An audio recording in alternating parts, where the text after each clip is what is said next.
Bonjour à tous et bienvenue dans Souvenirs d'écolier. Aujourd'hui, j'ai la chance d'avoir avec moi Pascal Légitimus. Bonjour Pascal. La chance? La grande chance, l'honneur. Ouais, enfin, c'est très dithyrambique tout ça. Non, je suis vraiment contente. J'ai eu peur que tu viennes pas, donc... Mais d'où vient cette peur? C'est bizarre. Non, moi je suis quelqu'un d'assez carré. Quand je dis, je fais. En général, ça se passe Un homme de ça. parole. De parole et puis de cœur. Enfin, j'essaye. Tu es évidemment humoriste, acteur, mais aussi scénariste, réalisateur et même producteur de cinéma. On va dire artiste. Comme ça englobe un peu le tout, quoi. Tu as une très longue carrière derrière toi. Derrière moi, oui. Voilà. Et j'espère devant, surtout. J'espère devant. Encore devant? Oui, c'est toujours intéressant de ne pas savoir ce qui va se passer, parce que ça crée un peu d'appréhension, et puis c'est des challenges. Bon, bien sûr, quand on pense à toi, on pense aux inconnus. Ah bon? Ah oui, avec Bernard Campan et Didier Bourdon. Et puis, tu le dis, il y a encore des choses à venir plus tard, mais là, tu viens de fêter tes 50 ans de carrière. Alors, précisément, c'est 56. J'ai voulu arrondir pour pas être trop prétentieux. Il se trouve que j'ai commencé, j'avais 10 ans, et j'en ai 66. Oui, je sais, je l'ai fait. Non, pas du tout, j'allais y venir. Oui, je sais, on me dit ça tous les jours, mais bon, ça, c'est l'hygiène de vie. Oui. Qui veut aller loin ménage sa pirogue. D'ailleurs, tu nous as déconseillé tout à l'heure de manger des croissants. Manger des croissants le matin, c'est très mauvais. Pas avant 16 heures. Ouais, c'est bon pour le petit-déj. Non, c'est bon pour le 4 heures. Tu as vu que j'en ai pas mangé, du coup je t'ai écouté. Très bien. C'est quoi le petit truc là? Où ça? Non, j'ai rien. Je suis obéissante. Je l'ai eu. Alors, la suite pour toi, c'est quoi? Justement, puisqu'on ne regarde pas derrière et on essaye de se dire devant, ça va toujours continuer, encore 50 ans. Alors, cet automne, je vais reprendre la pièce Le Duplex, oui, avec mes camarades Francis Perrin, Corinne Touzet et Annie Dupéret, en province, en tournée dans toute la France, de septembre à décembre. Et l'année prochaine, j'espère réaliser mon film. Voilà, donc ça, c'est les choses à peu près qui se profilent à l'horizon. Et puis peut-être les inconnus, peut-être. Ah oui, on en parle souvent. Tout le temps, le comeback. Ben oui, le comeback, en ce qui me concerne. Mais c'est comme je disais dans une émission, c'est dans les tuyaux. Pour l'instant, le tuyau est tout petit. J'espère qu'il va grossir. Voilà, en tout cas, c'est Riyad Satouf, maintenant tout le monde le sait, qui veut réaliser et qui écrit pour nous. On a dit oui, un oui de principe, on a lu le scénario, maintenant il y a des... il y a déjà un scénario, oui, c'est quand même bien avancé pour un petit tuyau. Tout à fait, sauf que maintenant on n'a pas signé notre contrat qui... c'est une histoire d'argent. Qui conclut... Pas du tout. Non, le contrat c'est de sceller entre les parties, le producteur, l'auteur et puis les artistes, de dire voilà, quand c'est signé, c'est acté, c'est entériné, on va y aller. Là pour l'instant on est encore dans la créativité, des brainstorming pour savoir qu'est-ce qui est le mieux, qu'est-ce qui nous plaît, qu'est-ce qui nous déplaît. Donc voilà, c'est Riyad Satouf qui gère tout ça. On l'accompagne comme on peut, mais en tout cas, il y a une envie commune de faire ce film. Vous êtes toujours proche? De qui? À l'intérieur du groupe. Ah oui. Oui, tout le temps. Ah oui, c'est une question qu'on nous pose souvent, mais les gens sont étonnés de se dire ah bon, vous êtes... Oui, effectivement, on est amis. Je veux dire, vous venez vous voir, vous vous soutenez, chacun a une vraie carrière de son côté. Est-ce qu'on se consulte même? Pour des choix personnels, j'entends. En fait, toutes les questions et toutes les réponses sont dans vos questions. Donc, ce que je pourrais dire, c'est oui. Oui, on se consulte, on s'aime. Bernard Campan est venu à la petite fête que j'ai faite pour mes 50 ans de carrière. Didier Bourdon a été pris par une avant-première. Donc, en tout cas... C'était lundi? C'était le 24. Ouais, il y avait son film Natacha, non? C'était Natacha, c'est ça. Donc... il y avait une bonne excuse. Oui, à un moment donné, il n'y a pas de souci pour ça, mais je renverrai des photos. Non, voilà, oui, on est très proches, voilà. On va arrêter de regarder devant, on va regarder derrière. T'as grandi où? Alors moi, je suis né à Paris, dans le 17e arrondissement, et j'ai vécu dans le 13e arrondissement.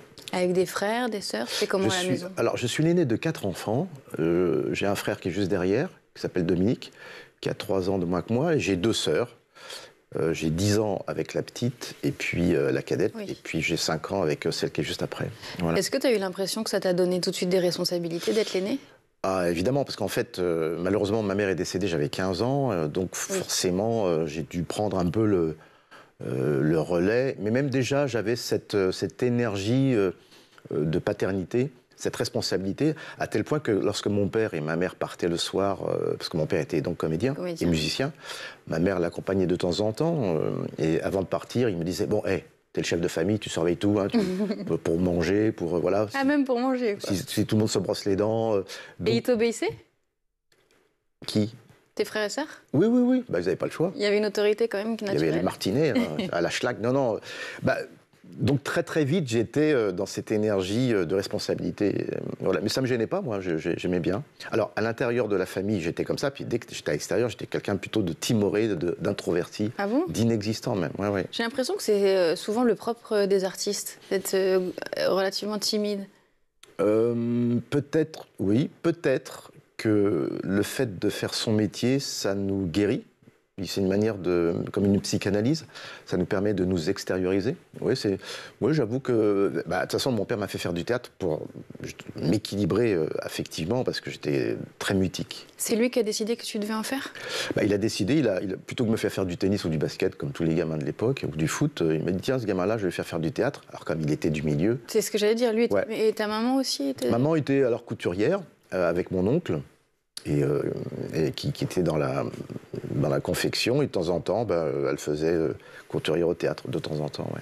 Parce que moi, quand j'ai lu ça, je me suis dit, bon, c'est naturellement qu'il a baigné dedans, mais finalement, c'est l'idée de ton papa pour te sortir un peu de la timidité. Ouais. Alors, j'ai baigné dedans, certes. J'accompagnais souvent mon père dans des répétitions. Quand il était à la maison de la radio, il faisait ses émissions radiophoniques. J'étais dans les coulisses, j'étais fasciné.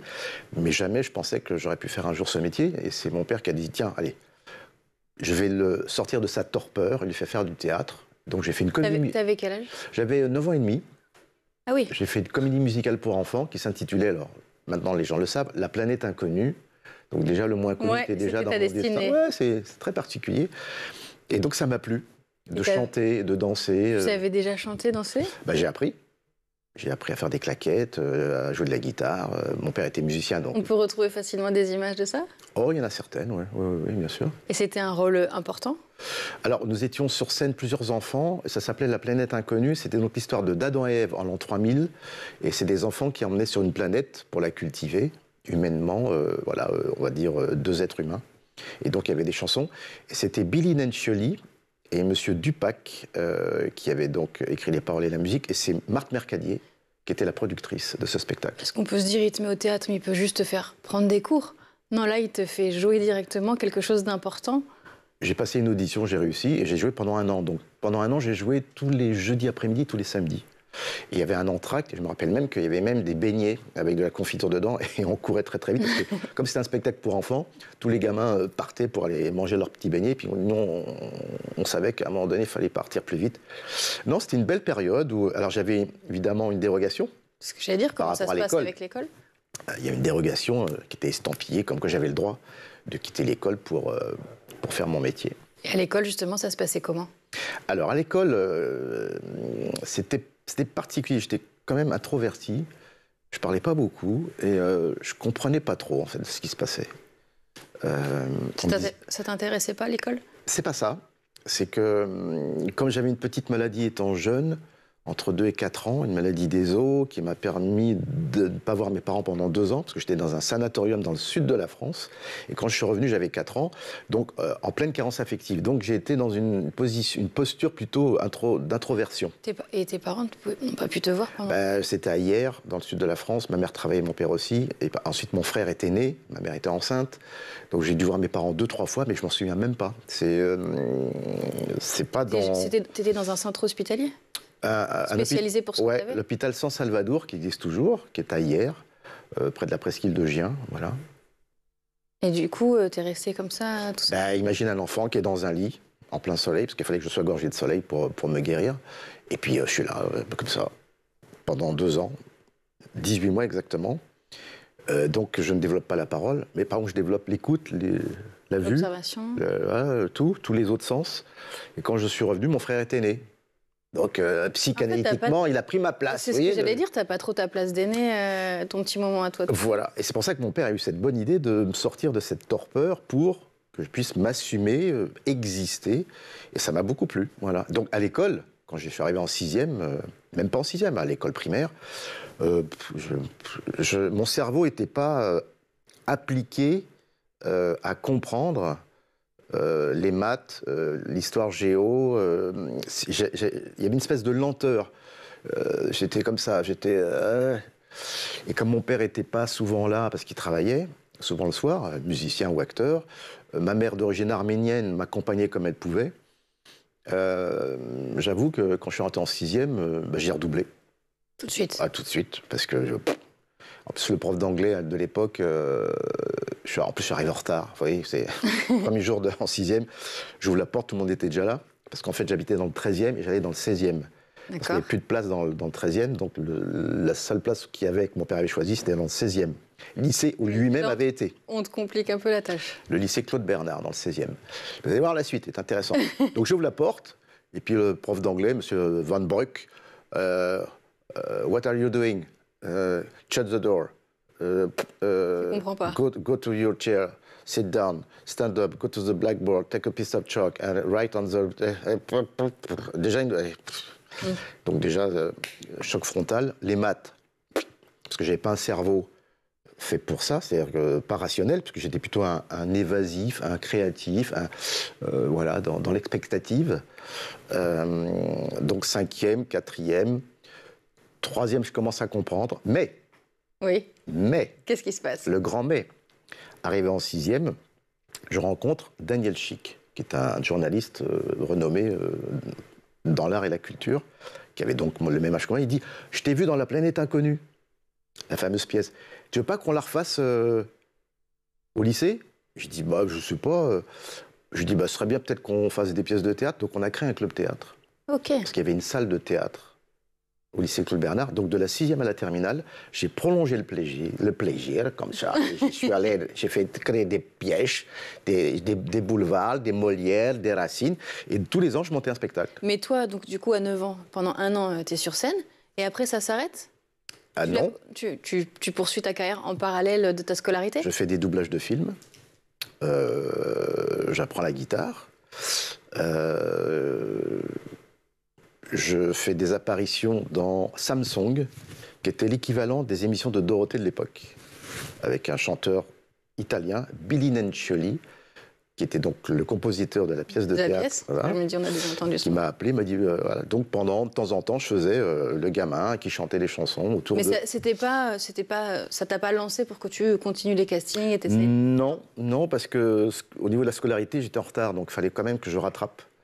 Même si c'était plaisant pour moi de faire l'acteur ou de m'amuser, mais j'avoue que, voilà. Et voilà. Pas le droit. Et à tel point que plus tard, j'ai redoublé 2 fois la terminale. Attends, ouais. Une fois la terminale ou 2 fois, c'est-à-dire que... Ah oui. Ah non, mais j'étais largué.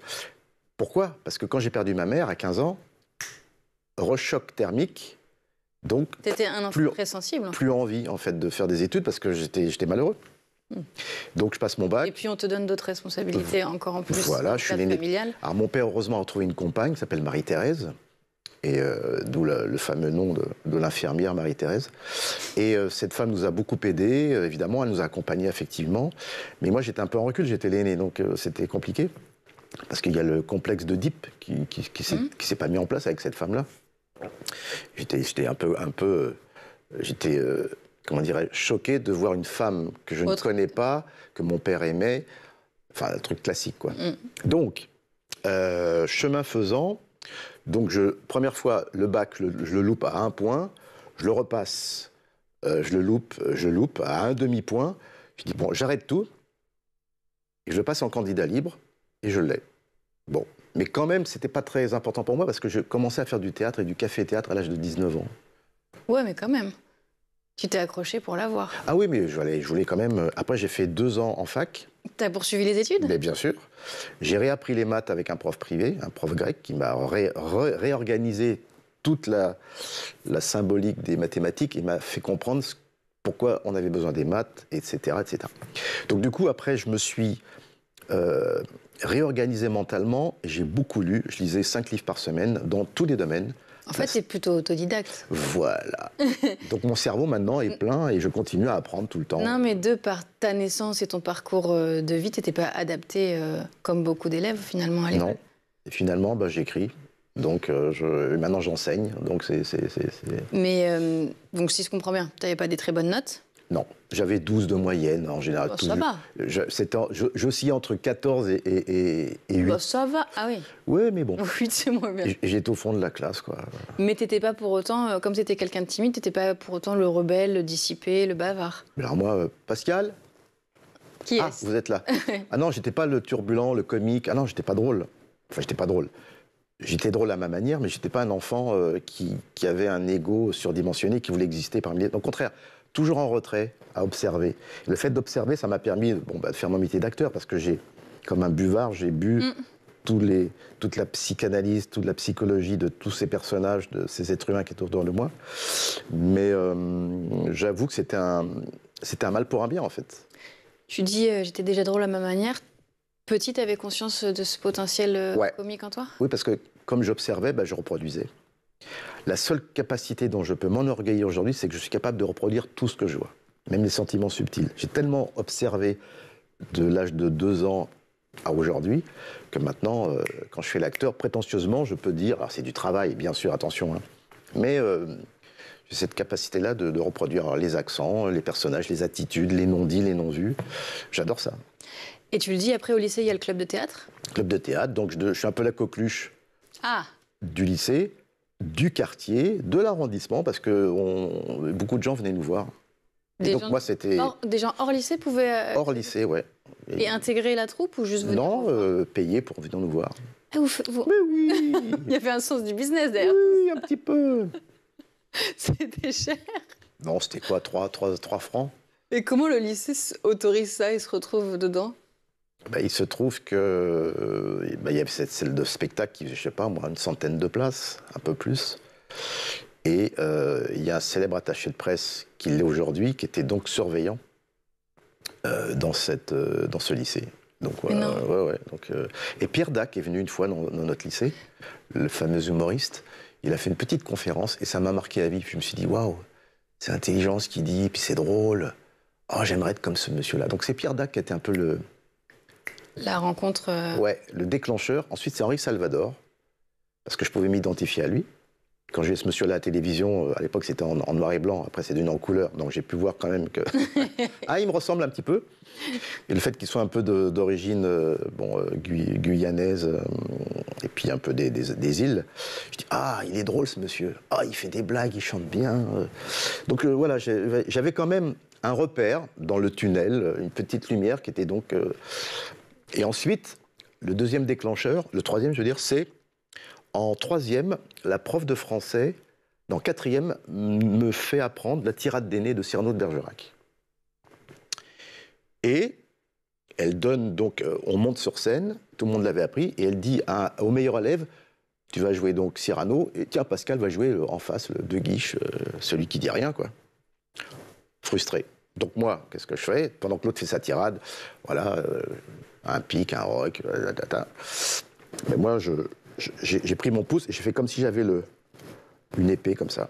Et à la fin, il dit, à la fin de l'envoi, je touche. Et moi, je fais une espèce de truc comme ça, une espèce de gag, comme ça, devant tout le monde. Et les élèves se sont bien se marrer. Et j'ai dit, putain, là, il se passe un truc, là. Ok, donc je peux faire rire les autres. J'avais quoi, 14 ans, ouais, 15 ans. Et ça m'a plu. Le fait que l'autre, c'était la vedette, mais les autres me regardaient moi. Donc mon ego était un peu piqué, mais dans le bon sens, j'ai fait, ça me plaît, ça, de faire plaisir aux autres, que les autres se marrent. Et donc j'ai continué. Est-ce que dans tout ça, il y avait quand même des matières que tu affectionnais à l'école ou pas du tout? J'aimais l'histoire géo, enfin tout ce qui est l'histoire géo, voilà, les lettres, la musique, le sport. En sport, j'étais très très très bon. Voilà, c'est le seul truc où j'étais un peu... je pouvais exister. Je courais très très vite. Dès qu'il y avait du basket, du foot, comme j'ai la vista, c'est-à-dire que je peux anticiper, et à chaque fois, j'étais toujours là où il fallait être. Le coach, l'observation, en fait, toujours. C'est toujours ce qu'on appelle la vista. Et on ne l'a pas encore dit, mais tu as 2 filles. Je crois, oui. Elles ont quel âge? Alors, la première a 28, et la deuxième a 15. Donc elle est en pleine scolarité? Oui. Donc l'école française, tu y es confronté. Quel regard tu portes dessus? Alors, j'ai la chance qu'elle soit une bonne élève, mais bon, avec madame, on est derrière. Elle a 17 de moyenne générale depuis la 6e. Elle aime les études. Donc, je ne me reconnais pas en elle. Tant mieux. Non, non, puis en fait, mon père me disait qu'un enfant, c'est un disque dur qui est vierge, il faut le remplir. Jusqu'à l'âge de 7 ans. Après, l'âge de raison se met en place, donc un enfant commence à conceptualiser, à réfléchir, à comparer. C'est jusqu'à 7 ans qu'on peut mettre plus 7 ans, d'informations. à peu près, ouais. Après, ça commence à Et toi, c'est ce à quoi tu avais dans l'éducation que tu lui as donné? Ouais, bah, on l'a rempli, on lui parlait chinois, anglais, enfin, on l'emmenait au cinéma, dans des musées, une culture générale, mais très, très... D'ailleurs, ses profs le disent, elle est très cultivée. Hein. Et elle a conscience que c'est ce que ça s'est opéré avec vous, non? Ouais, ouais. Alors, ce qui est bizarre, c'est qu'elle veut être réalisatrice maintenant. J'ai fait, pourquoi tu veux pas faire ingénieur Non, elle fait ce qu'elle veut, bien sûr. Mais ce qui est amusant, c'est qu'elle commence déjà à voir les bonus DVD, elle les analyse. Elle me dit, tiens, il y a un faux raccord dans ce film. Ah bah tiens, lui, il parle faux. Enfin, c'est très amusant. Bah, finalement, toi, tu as suivi un peu les traces de ton papa, elle suit les tiens. Chacun fait ce qui lui plaît. Oui, mais c'est quand même... En tout cas, si elle est heureuse là-dedans, on la pousse pas. Vous mettez pas de veto. Non, ouais. on la freine pas. Elle fait ce qu'elle veut, mais on est derrière, on surveille, bien sûr. Mais c'est le rôle des parents. Pour moi, parents, c'est un métier. C'est pas une vocation, évidemment. C'est un métier. Il n'y a pas d'école pour ça. Et si je te donne une baguette magique, qu'est-ce que tu changes dans l'école française aujourd'hui? Bah, c'est psychorigide. Ah non, il n'y a pas assez de sport. Plus de sport, alors. Plus de sport, bien sûr. Parce que si on a des cerveaux, mais physiquement, on est vicié, ça ne marche pas. Tous les pays nordiques, ils ont compris. Même en Allemagne. Plus de sport. Et puis, des fois, on apprend des trucs qui sont faux. Ah bon? Ah bah, Christophe Colomb, 1492, il a découvert l'Amérique. C'est faux. Il y a d'autres gens qui l'ont découverte avant lui, mais on ne nous le dit pas. Donc, il y a beaucoup de fausseté. Je pense, alors je vais dire peut-être une petite digression. Et ça, c'est dans le programme français. Tu t'as vérifié si c'était différent dans ce qu'on enseigne dans les autres pays?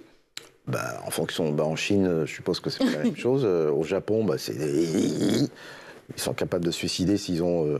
au lieu d'avoir 20, j'ai eu 19, je me suicide. C'est un peu compliqué. Non, en France, je trouve que c'est une école qui crée des élites.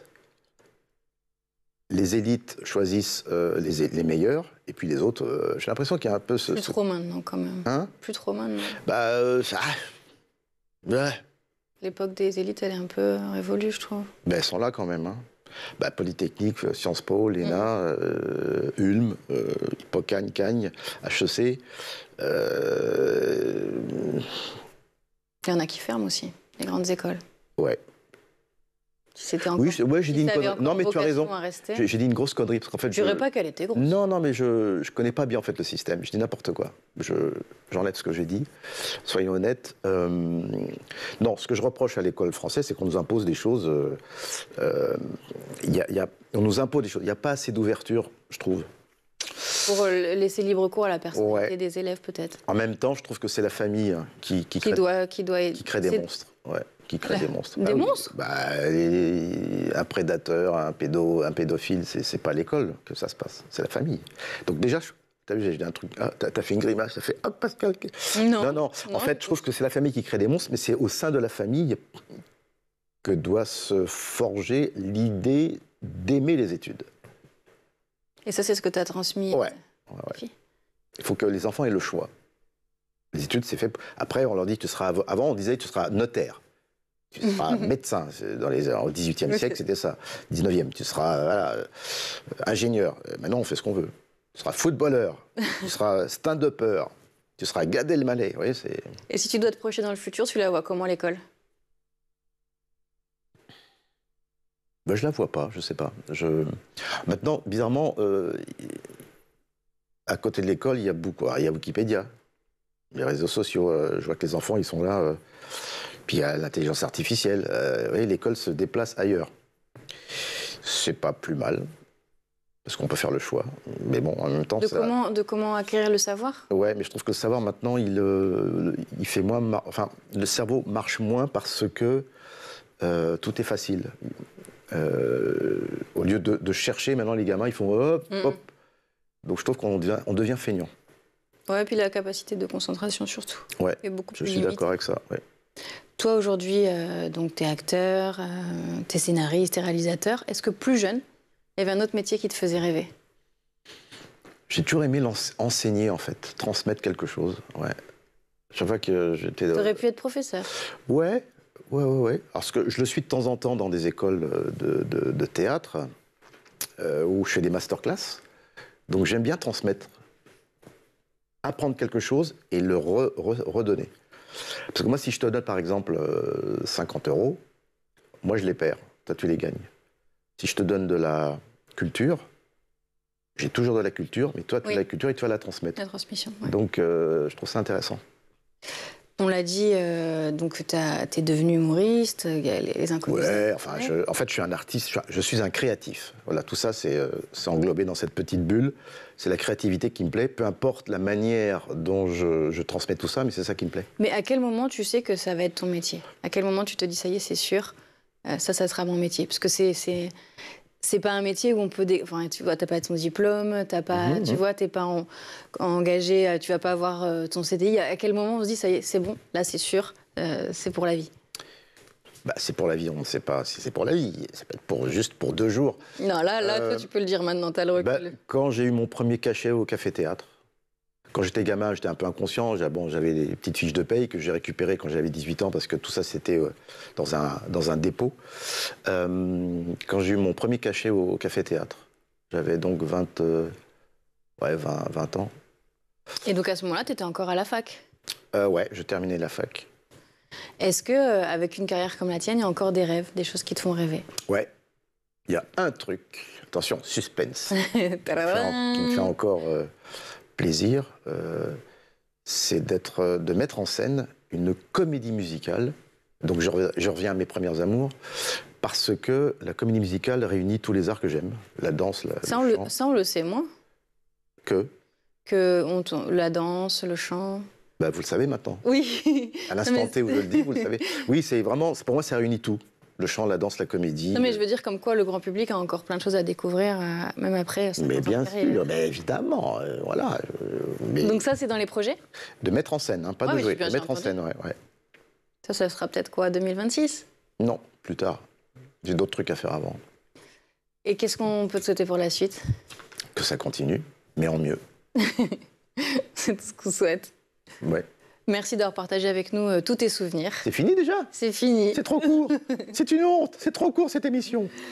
Et puis moi, je vous retrouve bientôt pour un nouveau numéro de Souviens d'écolier sur School TV.